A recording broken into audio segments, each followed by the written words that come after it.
So I'll request my colleague to start from the Health Ministry.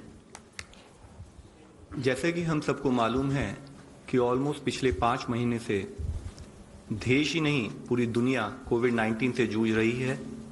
हमारे यहाँ पर भी डे टू डे सिचुएशन जैसे इवॉल्व हो रही है, हम सब लोग कलेक्टिवली इसके बारे में बात करते रहे हैं, मॉनिटर करते आ रहे हैं।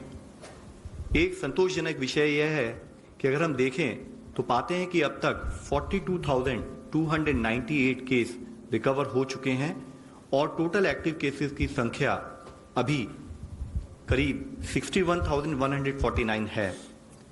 आप सबको अवगत है कि कोविड-19 के तहत जो हमारे एफर्ट रहे हैं वह उसका एक मेजर फोकस रहा है कि टॉप लेवल से मॉनिटरिंग करते हुए साथ ही एक ग्रेडेड रिस्पांस हो, एक प्रोएक्टिव और प्रीएम्प्टिव अप्रोच के तहत हम लोग एडवांस प्लानिंग के तहत काम करते रहें, यह हमारा फोकस रहा है।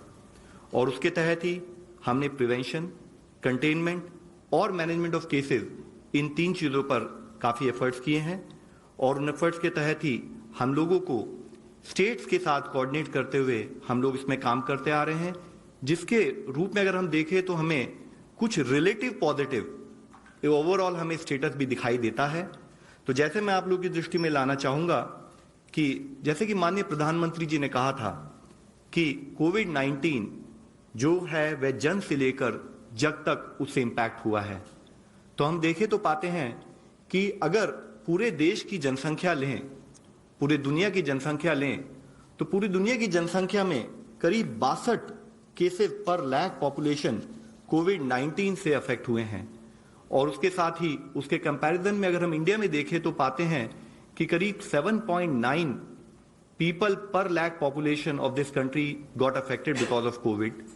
इसमें अगर आप कंपैरिजन के रूप में देखना चाहें तो जैसे 10 और देश हैं जहां पर कि कोविड-19 के अधिक केसेस रिकॉर्ड हुए हैं, तो हम पाते हैं कि जहां एक तरफ हमारे यहाँ 7.9 केसेस पर लाख पॉपुलेशन रिकॉर्ड हुए हैं, दूसरे देशों में जो कि उससे ज्यादा जहां पर केसेस रिकॉर्ड हुए हैं वह 100, 115 से लेकर 496 तक की संख्या में उनको ऑब्जर्व किया गया है।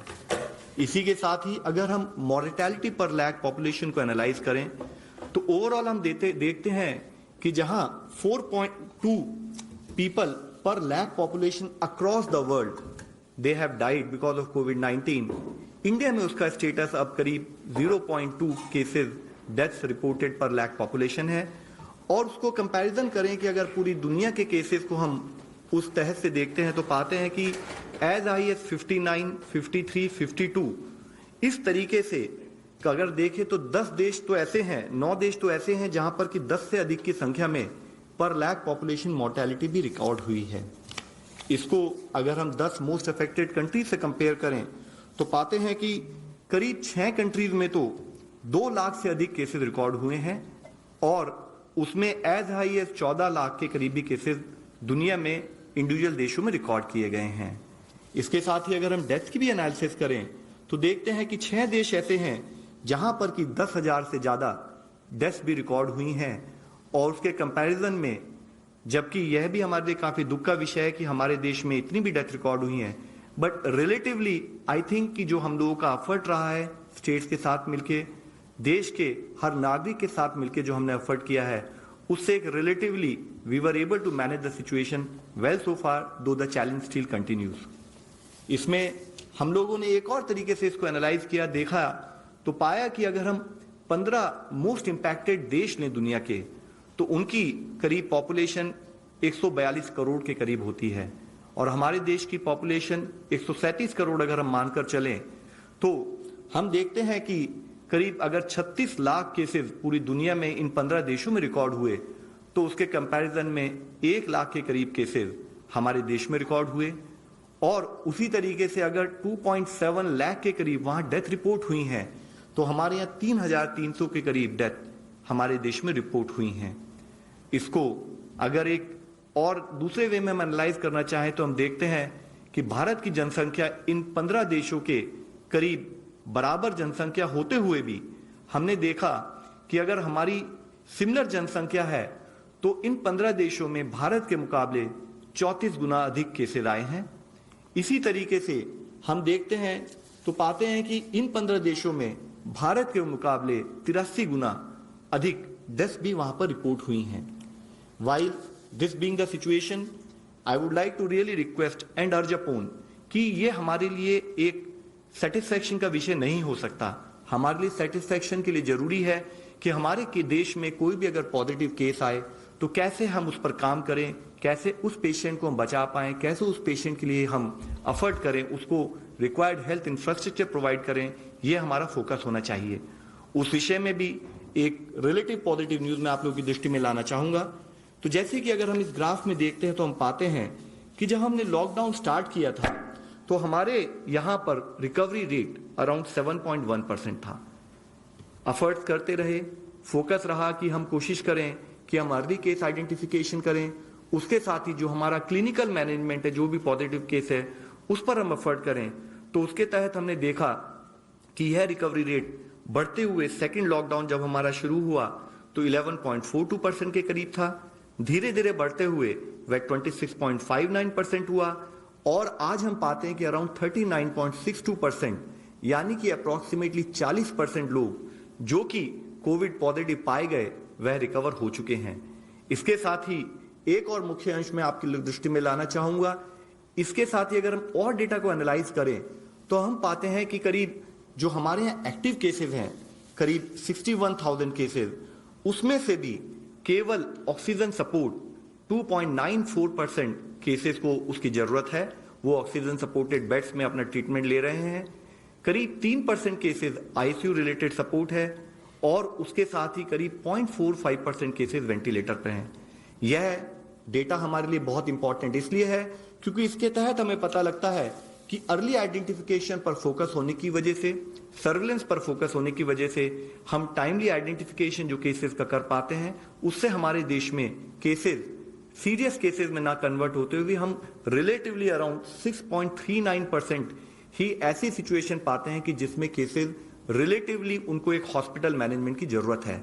जिसका एक और इंप्लीकेशन अगर आप देखें तो लॉकडाउन के समय में हमने कंटिन्यूड एफर्ट करते हुए पिछले ऑलमोस्ट 2 महीने में अपने हेल्थ इंफ्रास्ट्रक्चर को जो अपग्रेड किया है, जिसके तहत हमने अपने यहाँ पर ICU beds, oxygen supported beds और वेंटिलेटर्स को जो अपग्रेड किया है और करीब 1.5 लाख आज हमारे पास अगर बेड अवेलेबल है देश में।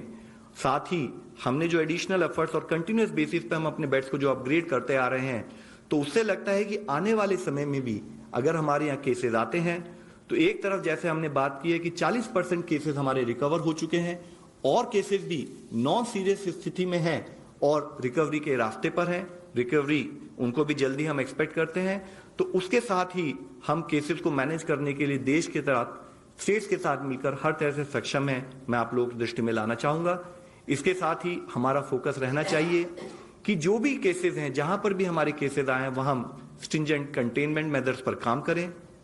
हमारे लिए जब तक कि कोई एक वैक्सीन या ड्रग दुनिया और देश मिलकर तैयार नहीं कर लेता, तब तक हमारा फोकस प्रिवेंटिव एक्शन पर रहे। लॉकडाउन एक उसके तहत किया हुआ एक हमारा पब्लिक के साथ मिलकर किया हुआ एक मेजर एफर्ट था। उसके साथ ही हम हैंड हाइजीन, रेस्पिरेटरी हाइजीन और एनवायरमेंटल सैनिटेशन पर काम करें। फिजिकल डिस्टेंसिंग को एक नॉर्म के रूप में अपनी लाइफ में लाएं। मैं अंत में आप सबसे यही रिक्वेस्ट करना चाहूंगा कि जैसे कि माननीय प्रधानमंत्री जी ने कहा था कि जो ये इंडिया की बैटल है कोविड-19 के अगेंस्ट, यह पीपल ड्रिवन है और इसके लिए जरूरी है कि समाज का हर नागरिक हमें अपना सपोर्ट दे, अपने आप को सुरक्षित रखे, अपने साथ को सुरक्षित रखते हुए अपनी फैमिली को सुरक्षित रखे और समाज में अपना योगदान दे, ताकि कलेक्टिवली मिलकर हम इस बैटल को लड़ सकें। धन्यवाद। धन्यवाद। मैं अब रिक्वेस्ट करता हूं गृह मंत्रालय के प्रवक्ता से, मैडम प्लीज। जैसा कि आप जानते हैं, लॉकडाउन को लोक हित में 31 मई तक बढ़ाया गया है और गृह मंत्रालय ने लॉकडाउन से संबंधित नए दिशा निर्देश जारी कर दिए हैं, जिनमें राष्ट्रीय स्तर पर कुछ सीमित गतिविधियां प्रतिबंधित रहेंगी। साथ ही कंटेनमेंट जोन्स में केवल आवश्यक सेवाओं की अनुमति होगी। परिस्थितियों के अनुसार राज्य और केंद्र शासित प्रदेशों की सरकारें अपने अपने क्षेत्रों के लिए दिशा निर्देश जारी कर चुकी हैं। वे स्वास्थ्य मंत्रालय के निर्धारित मापदंड के अनुसार रेड, ऑरेंज, ग्रीन, बफर एवं कंटेनमेंट जोन्स का सीमांकन कर रही हैं। गृह मंत्रालय राज्य सरकारों के साथ मिलकर लॉकडाउन मेजर्स को मॉनिटर कर रही है। धन्यवाद। धन्यवाद। मैं अब रिक्वेस्ट करता हूँ ICMR रिप्रेजेंटेटिव से, प्लीज।